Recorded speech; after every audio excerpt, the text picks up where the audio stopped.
Hey everybody, Brandon here, welcome back to another video. Today we're going to be playing the Semi-Slav. Will they play c4? Will they play e4, which would be a bad move? Will they play g3, g4? Will they play... Well, they're playing the London, so... we're going to be playing c5 against the London, as always. It's just one of the better moves here. c3. I'll go knight c6, so if they take, I have e5, and then I can just recapture. So I'm not too concerned there. Knight to f6 is not a bad move to get in. We can also go directly for queen b6 here. Do we go queen b6 or not? Let's go knight f6. Because after takes, we still have e5, bishop g5. Ooh, e5, bishop g5, bishop takes c5. Bishop takes f6, pawn takes f6, and I actually had this in a this direct position where they didn't end up doing that, but I had calculated this, and I think after knight f3 here I played e6 instead because I was a little worried about it, but I actually had analyzed it later on as totally fine.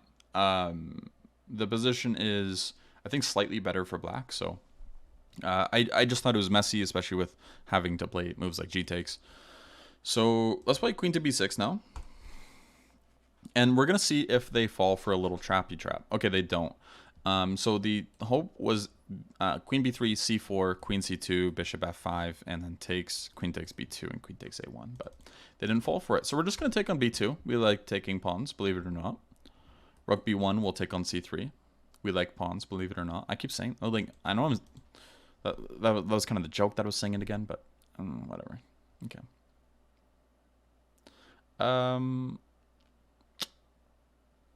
Okay. Knight to e5. I think I'm going to just take on c3 here. But maybe that's what they want. So if I take on c3, or if I take on c3, then bishop to b5 could be annoying. So instead, I think I want to play. Do I want to play knight e4 immediately or not?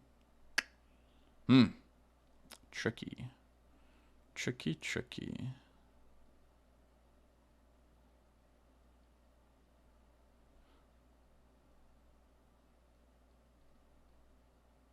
I would love to take, but I always have to worry about these rook b1s, bishop b5 checks.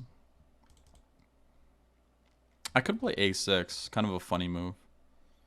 It's a waste of time though. Am I really gonna play for tricks here? The Semi-Slav is supposed to be solid, so let me think about that for a second.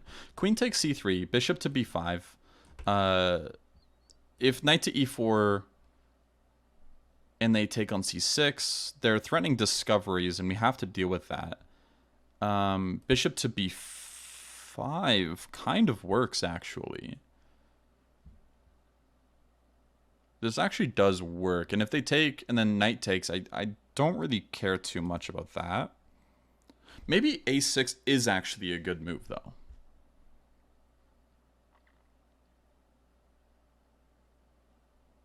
I'm going to play a6 because I want to take on c3, but I'm trying to also be objective here and wonder if bishop b5 is such a concern.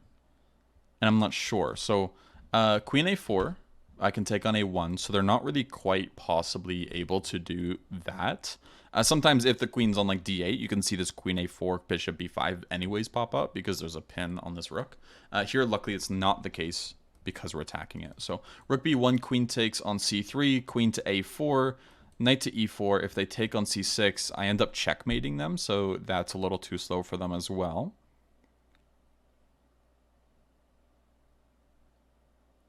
This looks good.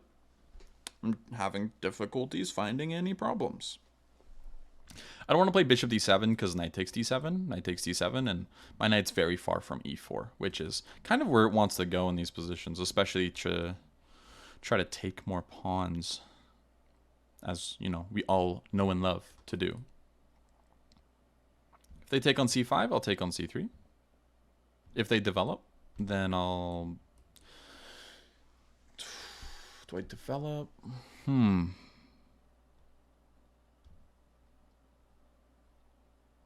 I can take on d4, actually.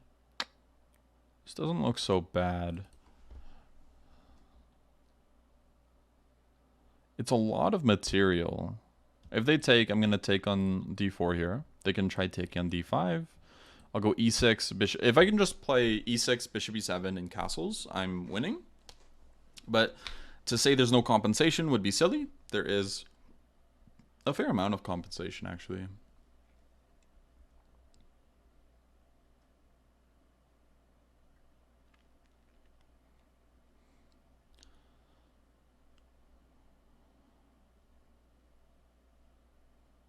So I have to think here.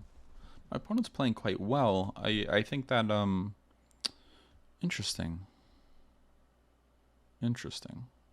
I don't think that's so bad. If I take on e3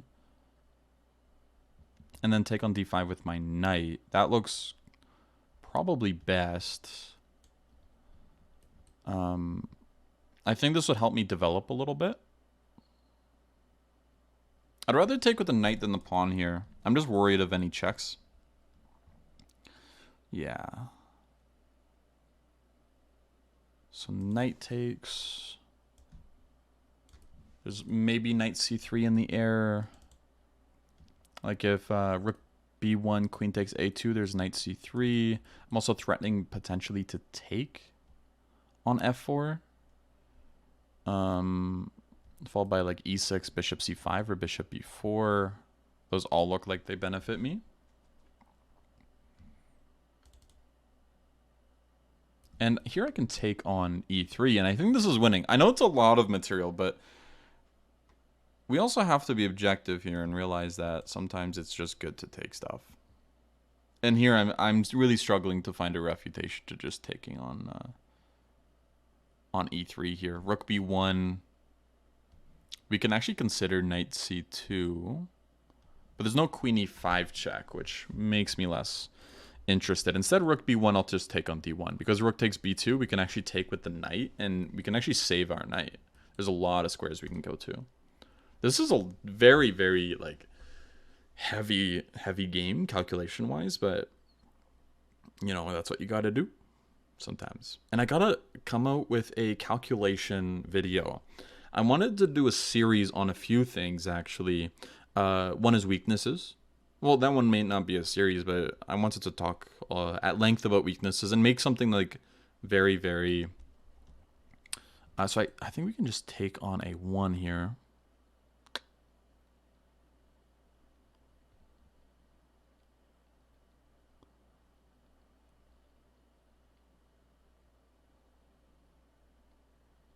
And then knight c2 takes.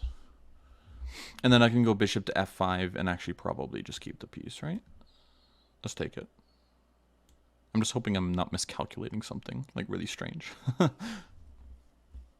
This looks like it works fine, though.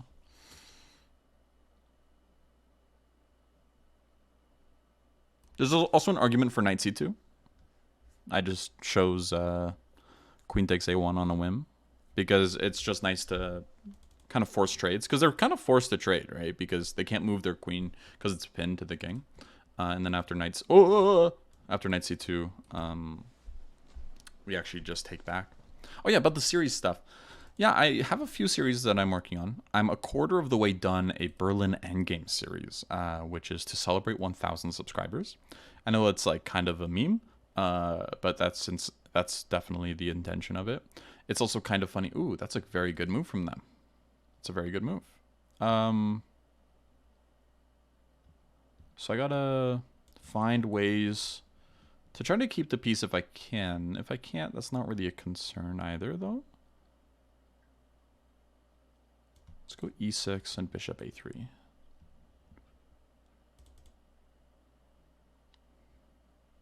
Okay, now I can't go bishop a3. But this looks good. And I'm looking at rook to d8. There's a lot of stuff here. So if they're a little too... yeah, I think I can actually play rook to d8 and win some more material here. Yeah, they weren't cautious enough. Like taking on a1 is just the automatic, but it's actually trapped right now. So it was better to move one of these guys so that if I attacked one of them with rook d8, you can move the other one as well.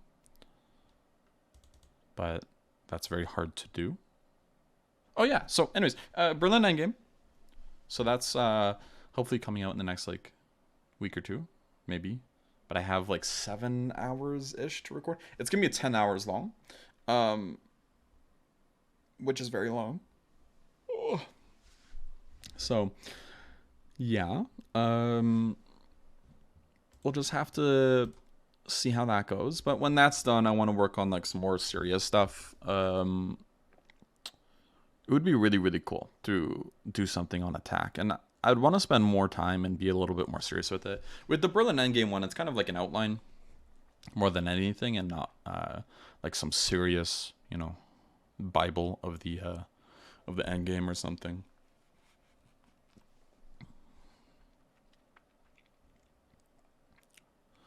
All right, bishop to f6.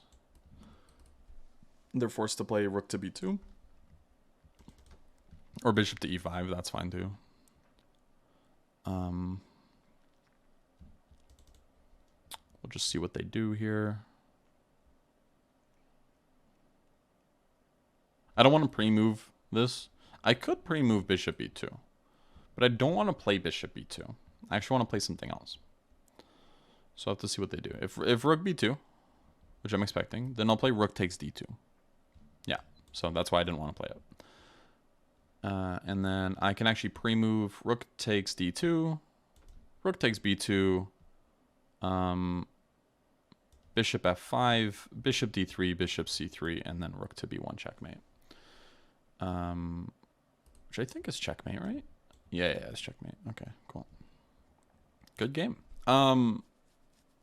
Yeah, so we're gonna have to see if we made any mistakes here, which is definitely possible. So c5, c3, knight c6, and one thing that I was talking about before is I had a position very similar to this in one of my games, a tournament game that I think will be out a few months from now. I'm posting only one of those a week, so like it's about a year behind.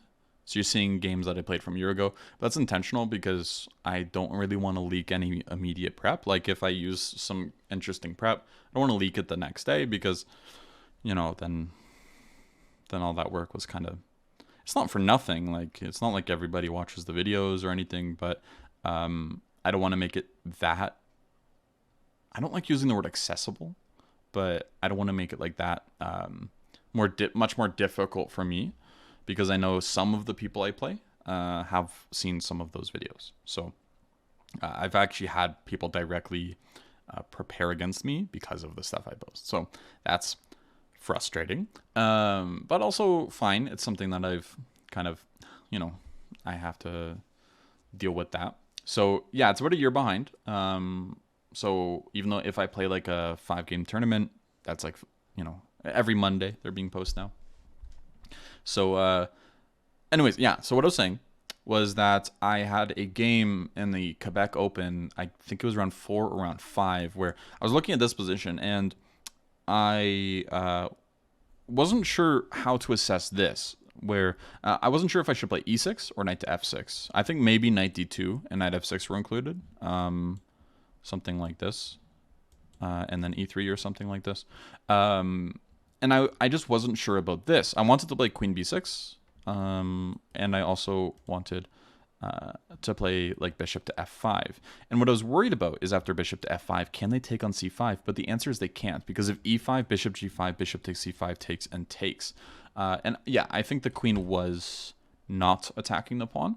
And the reason why I don't think it... Wait, no, it was attacking the pawn, actually. So never mind. Those two moves could not have been included. But the reason why I was worried is because if you end up in a position like this, this could be good, but this also could be bad. Luckily here, it's totally fine. The bishop is beautiful on e6, for example. King e7 is not out of the question. Castling short's not out of the question. Even castling long in some cases. And it's hard to actually play c4 or e4 to try to break down black's center and increase or...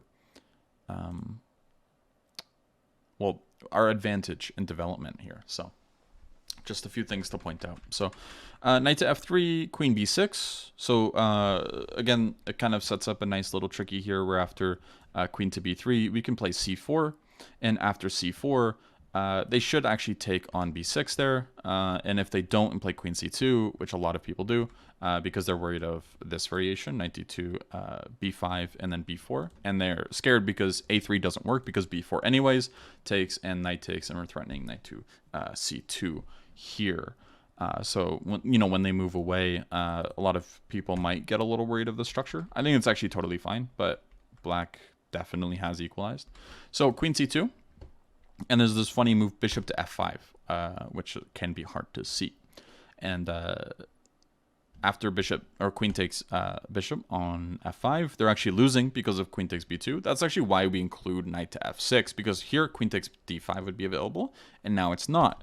Or after queen takes b2, they're losing the rook by force, whereas if we just change the variation up slightly, queen b6, queen b3, c4, bishop f5, this is much different, because after queen takes d5, queen takes a1, there's actually this move queen to b5, and our queen is just a little uncomfortable here, and c4 is weak, and well, yeah, they can just focus on natural development, and well, we're behind in development, and our queen is on a1, and all we have for it is an exchange, which we will probably run into problems with anyways, because, well, this move is a huge threat, actually. It's very difficult to stop d5 in a comfortable way. You actually have to play a6 here and allow queen takes b7, but that's just an absolute nightmare. So yeah, that's about it for opening nuances. Knight to f6, queen to b6, queen takes b2, knight to e5, and I was thinking of queen takes c3, and I'm glad I didn't do it. Bishop to b5 looks like it gives them a fair amount of initiative. Bishop d7 takes, and takes is supposedly best, which is a little bit less concerning when we go deeper into the line. But I just thought that a6 was not as good. Bishop e2 and they castle. They are ahead in development, so maybe I was being a little too greedy here. But taking on c6 definitely helps me. c4, and taking on d4, right? So all of this at least was good. Yeah, I was thinking of playing knight takes d5 or c takes d5, but taking on e3 was nice because we're actually threatening to trade queens and just be up 2 pawns, which would have been really nice. F takes e3. Knight takes d5, and yeah, we just have a winning position here despite the somewhat lack of development, because especially after knight takes e3, things are just a mess. And we're threatening things like knight takes f4, e6, bishop c5, bring the queen to d4. Very, very comfortable position. And here, of course, it's just completely losing. So, yeah, that's, I think, gonna cover it for the game. I hope you guys enjoyed. And I will see you in the next one, where maybe we finally play some more Semi-Slavs and Slavs instead of Londons.